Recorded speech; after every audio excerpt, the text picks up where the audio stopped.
Father in law बहुत बड़े ज्योतिषी थे और उन्होंने कहा था कि अपने बच्चे मतलब जैकी जी के भाई को कि इसकी उम्र 17 साल है। और उस विशेष दिन जब वो डूब गए तो उन्होंने कहा था कि आप जो है ये इसको बाहर मत निकलने देना, डूब गए।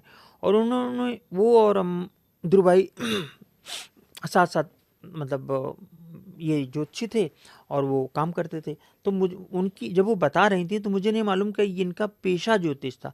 मैंने सोचा कि शौकिया होंगे। तो फिर बताया कि उन्होंने कहा कि बहुत बड़ा आदमी तो बनेगा, धीरू भाई अंबानी को। तो फिर जब मैं लौट के आया तो मैं मेरी सिस्टर बताने लगी ये सारी चीज़ें कि ये तो जैकी श्रॉफ जी ने अपने इंटरव्यू में सब बताया है कि उनका घर ज्योतिष से चलता था।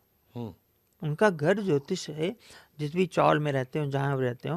लेकिन अब उनकी उस जमाने में सब उनके कपड़े वपड़े देखे तो एक वेल अच्छे लोग थे, मतलब ठीक ठाक थे, इतने गरीब नहीं थे जैसा बताया जाता है। आप अक्सर परफ्यूम, घड़ी और पर्सनल ऑरा की बात करते हैं। हाँ जी। इनका क्या इम्पैक्ट होता है? परफ्यूम परफ्यूम आदमी को महकते रहना चाहिए, मेरा ये मानना है।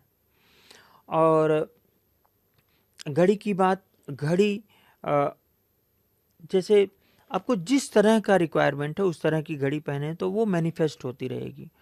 और अपने अपने कपड़े पर और चीज़ों पर ध्यान देने से, जैसे क्लटर्स है घर में, अगर चीज़ें बिखरी हुई हैं, ठीक नहीं है, या आप किसी होटल में जाते ही आपका दिमाग क्यों बिल्कुल एकदम चेंज हो जाता है।